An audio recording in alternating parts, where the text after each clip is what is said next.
तो कैसे हैं आप लोग। एक बार फिर स्वागत है आप सभी का हमारे एक और नए मजेदार और तड़कते फड़कते वीडियो के अंदर। दोस्तों ये वीडियो डेडिकेटेड है आपके बोर्ड एग्जाम को। ये क्वेश्चन आपको आपके बोर्ड एग्जाम में 100% देखने मिलेगा। तो आइए देखते हैं कि क्या क्वेश्चन है। क्वेश्चन है explain sexual reproduction in plant. Plant के अंदर किस तरीके से सेक्सुअल रिप्रोडक्शन होता है उसे हमें एक्सप्लेन करना है। आइए देखते हैं इसके सोल्यूशन में हम लोग क्या कुछ लिख सकते हैं। सबसे पहली बात जो आप लोगों को समझनी है वो ये है कि कोई भी प्लांट सेक्सुअल रिप्रोडक्शन तभी शो करता है जब उसके अंदर फ्लावर आते हैं। तो कहने का मतलब ये है कि फ्लावर ही एक ऐसी जगह है जहां से प्लांट अपना सेक्सुअल रिप्रोडक्शन की शुरुआत करता है। यहाँ पे अब सवाल उठता है कि यार ये फ्लावर के अंदर ऐसी क्या खासियत होती है, ऐसी कौन सी खास बात होती है जिससे ये सेक्सुअल रिप्रोडक्शन को परफॉर्म कर पाता है। ये जो फ्लावर होता है, फ्लावर के अंदर टोटल 4 फ्लोरल वॉल्स होते हैं। अब ये फ्लोरल वॉल्स क्या होते हैं? फ्लोरल वॉल्स का मतलब फ्लावर के वो पार्ट जो इसके रिप्रोडक्शन में मदद करते हैं वो है calyx, Corolla, androecium and gynoecium. अगर आप लोग कैलिक्स, करोला, एंड्रोशियम, गाइनोशियम ये नाम को सुन के भयभीत हो रहे हैं, डर रहे हैं, तो डरने की कोई जरूरत नहीं है। ये नाम कौन है, ये नाम का क्या मतलब है, ये सारी चीजें आप लोग को यहाँ पे मैं एक्सप्लेन करने वाला हूँ। यहाँ पे देखिए एक बहुत छोटा सा चित्र बनाया गया है, इसके अंदर थोड़ा समझने की कोशिश करिए। जो प्लांट का जो नीचे वाला पार्ट होता है उसे हम लोग कहते हैं कैलिक्स। यहाँ पे सबसे पहले मैं आप लोगों को ये बताना चाहूंगा कि ये एंड्रोशियम और गाइनोशियम क्या है। देखिए जो एंड्रोशियम और गाइनोशियम है इसे हम लोग कहते हैं इसेंशियल वॉल्स। इसेंशियल मतलब क्या होता है? इसेंशियल मतलब होता है बहुत ज़्यादा जरूरी। अगर ये नहीं होंगे तो कुछ भी नहीं होगा। मतलब ये मतलब एंड्रोशियम और गाइनोशियम का होना किसी फ्लावर के अंदर बहुत ज़रूरी है अगर उस फ्लावर को सेक्सुअल रिप्रोडक्शन करना है।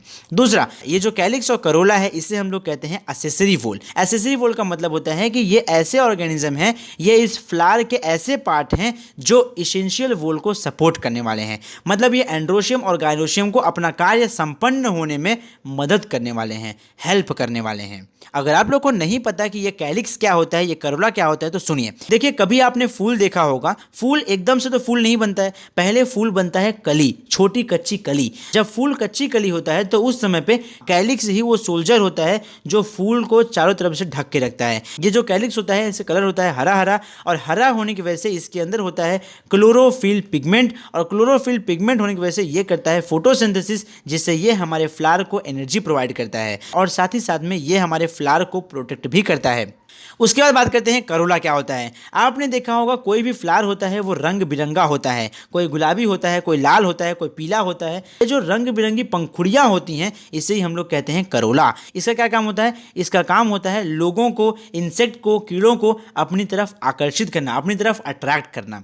अब आगे बात करते हैं, ये जो एंड्रोशियम होता है इसे हम लोग कहते हैं मेल पार्ट, फ्लावर का मेल पार्ट। एंड ये जो एंड्रोशियम होता है ऐसा नहीं होता है कि किसी फ्लावर के अंदर एंड्रोशियम अकेला होता है। एंड्रोशियम जो होता है ये झुंड में पाया जाता है, मतलब इसके 5-6 भाई बहन होते हैं। तो इसके पूरे 5-6 भाई बहन के परिवार को हम लोग कहते हैं एंड्रोशियम, लेकिन उस परिवार के हर एक बंदे को हम लोग कहते हैं स्टेमेन। दूसरा जो गाइनोशियम होता है उससे हम लोग कहते हैं फीमेल वॉल्स, मतलब ये किसी फ्लावर का फीमेल पार्ट होता है। एंड ये जो फीमेल पार्ट है ये कभी कभी अकेला भी होता है और कभी कभी ग्रुप में भी होता है। तो इसके परिवार को हम लोग कहते हैं गाइनोशियम, लेकिन इसके हर एक इंडिविजुअल मेंबर को हम लोग कहते हैं कार्पेल। अब आगे बात करते हैं, अगर आपने कभी हिबिस्कस प्लांट को देखा होगा तो आपने देखा होगा उसके अंदर एक ही गाइनोशियम होता है, और जो ओवरी होती है जो मोटी सी मटके के शेप की, मटके के आकार की होती है, वो एकदम बेस में प्रेजेंट होती है। तो इसलिए हमने यहाँ पे लिखा है कि जो ओवरी होती है प्रेजेंट होती है बेसल पार्ट में, कार्पेल के ऊपर। यहाँ पे आप लोग हिबिस्कस फ्लावर का पिक्चर देख सकते हो। यहाँ पे आप लोग अगर ओवरी के अंदर देखेंगे तो आप लोग ये पाएंगे कि ओवरी के अंदर देखिए बहुत सारे छोटे छोटे ओव्यूल्स हैं, और साथ ही साथ में अगर यहाँ पे देख सकते हैं तो आप लोग यहाँ पाएंगे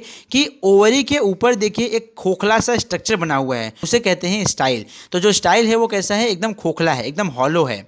अब यहाँ पे देखिए हमने फ्लावर का पूरा फीमेल पार्ट को यहाँ पे रख लिया है, और अब हम लोग इसी के जरिए समझने वाले हैं कि इसके अंदर क्या कुछ होने वाला है। मियोसिस सेल डिवीजन का एक प्रोसेस होता है, और इसी मियोसिस के जरिए हर एक ओव्यूल के अंदर एम्ब्रियो सैक बनता है। सैक मतलब होती है गोनी, तो एम्ब्रियो की अपनी अपनी एक गोनी बनना शुरू होती है। ओव्यूल कहाँ प्रेजेंट होता है? ओव्यूल प्रेजेंट होता है ओवरी के अंदर, और ओव्यूल के अंदर प्रेजेंट होता है एम्ब्रियो सैक। यहाँ पे आप लोग देखिए एकदम आखिरी वाला डिजाइन जो आपके राइट साइड में एकदम प्रेजेंट है वो है एम्ब्रियो सैक का। उसके अंदर होता है एक एग सेल जो कि हैप्लॉइड गैमीट है, और साथ ही साथ में यहाँ पे 2 पोलर न्यूक्लियस हैं, और ये दोनों पोलर न्यूक्लियस भी हैप्लॉइड हैं।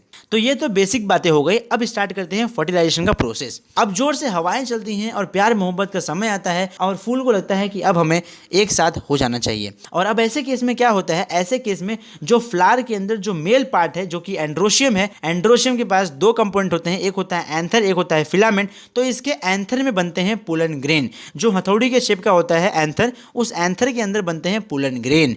और जैसे ही जोर की हवाएं चलती हैं ये एंथर फूट जाता है, ये एंथर ब्रस्ट होता है और एंथर के अंदर जो पोलन ग्रेन प्रेजेंट होते हैं वो पोलन ग्रेन उड़ के आते हैं स्टिग्मा के ऊपर। स्टिग्मा क्या है? स्टिग्मा फीमेल रिप्रोडक्टिव सिस्टम जो कि गाइनोशियम है, गाइनोशियम का सबसे टॉप मोस्ट पार्ट होता है, उसे हम लोग कहते हैं स्टिग्मा। और स्टिग्मा जो होता है बहुत चिपचिपा सा होता है और इसी स्टिग्मा के ऊपर पोलन ग्रेन आके डिपॉजिट हो जाते हैं। आप लोगों को मैंने स्टार्टिंग में बताया था कि जो कोरोला होता है वो इतना ज़्यादा कलरफुल क्यों होता है, इतना रंग बिरंगा क्यों होता है? क्योंकि वो कोरोला रंग बिरंगा इसलिए होता है ताकि बहुत सारे इंसेक्ट उसकी तरफ आकर्षित हों, अट्रैक्ट हों और वो इंसेक्ट अपने दांतों से, अपने चोंच से पोलन ग्रेन को एंथर पर से उठा के, मतलब मेल पर से उठा के फीमेल के स्टिग्मा पे डिपॉजिट कर दें। तो ये जो पूरा प्रोसेस चलता है, ये जो पूरी प्रक्रिया चलती है, पोलन ग्रेन जो एंथर से स्टिग्मा पे ट्रांसमिट होते हैं, इस पूरी प्रक्रिया को हम लोग कहते हैं पॉलिनेशन। अब जैसे ही पॉलिनेशन हो जाता है, मतलब जो पोलन ग्रेन होते हैं वो जैसे ही स्टिग्मा के ऊपर आ जाते हैं, स्टिग्मा उनको प्रॉपर नरिशमेंट देता है और वो वहाँ पे जर्मिनेट होना शुरू होते हैं और एक बहुत बड़ी सी पोलन ट्यूब बनती है जो कि सीधा आती है ओवरी के अंदर। आप लोग सेकंड डायग्राम में देख सकते हैं कि पोलन ग्रेन जर्मिनेट हुआ और पोलन ट्यूब बन जाता है और वो आती है ओवरी के अंदर। और इसी पोलन ट्यूब के माध्यम से जो दो मेल गैमेट थे वो दोनों मेल गैमेट इसके अंदर से आते हैं। आप हमेशा याद रखिए एक पोलन ग्रेन के अंदर दो मेल गैमेट पाए जाते हैं। अब जैसा कि मैंने आप लोगों को बताया, और ये जो पोलन ट्यूब होती है ये पोलन ट्यूब सीधा घुसती है ओवरी के अंदर और आगे चल के ओवरी में से ये जाती है ओव्यूल के अंदर और ओव्यूल से डायरेक्टली ये इंटर कर जाती है एम्ब्रियो सैक के अंदर। एंड अब जैसे ही एम्ब्रियो सैक के अंदर ये पोलन ट्यूब घुसती है, आप लोग आखिरी वाला डायग्राम देख लीजिए, जो दो मेल गैमेट आए थे वो दोनों मेल गैमेट इस पोलन ट्यूब के द्वारा इस एम्ब्रियो सैक के अंदर घुस जाते हैं और अब फर्टिलाइजेशन का प्रोसेस स्टार्ट होता है। एंड ये जो पोलन ट्यूब होता है इसका जो एंड होता है वो फूट जाता है और दोनों मेल गैमेट एम्ब्रियो सैक के अंदर एंट्री मार जाते हैं। और जैसे ही मेल गैमेट एम्ब्रियो सैक के अंदर एंट्री मारते हैं, क्योंकि दो मेल गैमेट हैं तो दोनों मेल गैमेट में से एक मेल गैमेट एग सेल को फर्टिलाइज करता है और वहां बनाता है जाइगोट। और इसी प्रोसेस को, इसी प्रक्रिया को हम लोग कहते हैं फर्टिलाइजेशन। एंड अब यहाँ पे सवाल उठता है कि यार यहाँ पे तो दो मेल गैमेट आए थे ना, दूसरा मेल गैमेट कहाँ गया? अब ये जो दूसरा मेल गैमेट होता है ये यूनाइट होता है, ये जुड़ता है जो दो पोलर न्यूक्लियाई जो बीचों बीच प्रेजेंट थे उनसे मिलता है और उनके साथ ये फर्टिलाइजेशन करता है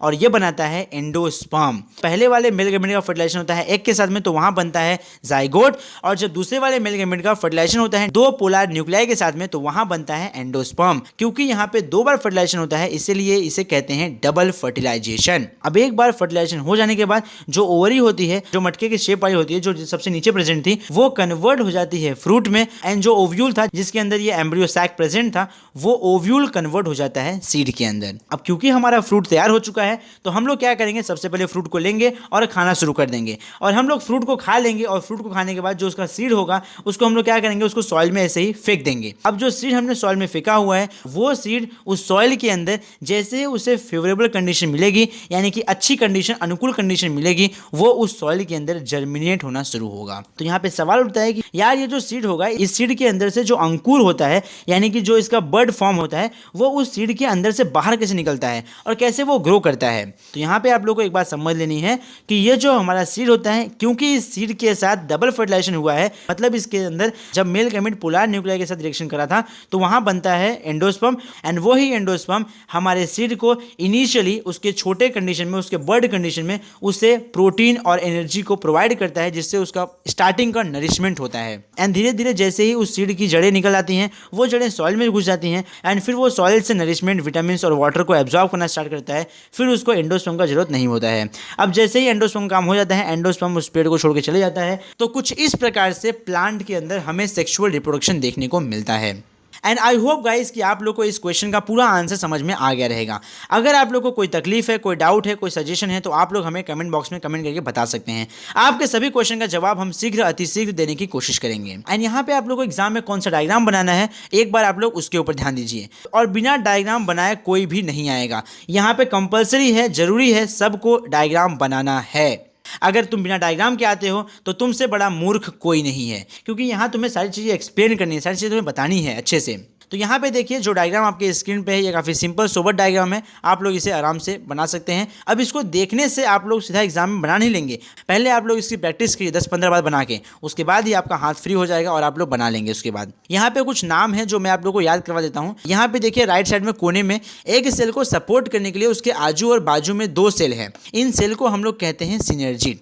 इन्हें सिनर्जिड क्यों कहा जाता है? क्योंकि ये सपोर्टिंग सेल हैं। S for support, S for synergid, supporting cell हैं इसलिए इन्हें कहते हैं सिनर्जिड। उसके बाद पोलर न्यूक्लिया आपको पता ही है। एंड उसके बाद यहाँ पे देखिए आखिरी में ये जो एम्ब्रियो सैक है, एम्ब्रियो सैक के आखिरी में यहाँ पे 3 सेल हैं, इन्हें नाम दिया गया है एंटीपोडल्स। अब एंटीपोडल नाम क्यों दिया गया है? क्योंकि ये लोग बहुत आगे साइड में हैं, आगे ए फॉर आगे, ए फॉर एंटीपोडल्स। तो कुछ इस तरीके से ट्रिक का यूज करके आप लोग नाम को याद कर सकते हैं, लेबलिंग को याद कर सकते हैं। देखिए गाइस, जरूरी नहीं है आपका डायग्राम जैसे यहाँ पे छपा है एग्जैक्टली ऐसा ही बने, आपका डायग्राम थोड़ा ऊपर नीचे हो सकता है, 19-20 चलेगा, लेकिन लेबलिंग आपको नहीं भूलनी है। तो बस यार इस वीडियो के लिए इतना ही। अब हम मिलते हैं आपसे अगले वीडियो में विथ न्यू चैप्टर। एंड अगर आप लोगों ने हमारे चैनल को सब्सक्राइब नहीं किया है तो फटाफट चैनल को सब्सक्राइब कर दें। As usual, thank you for watching. जय हिंद।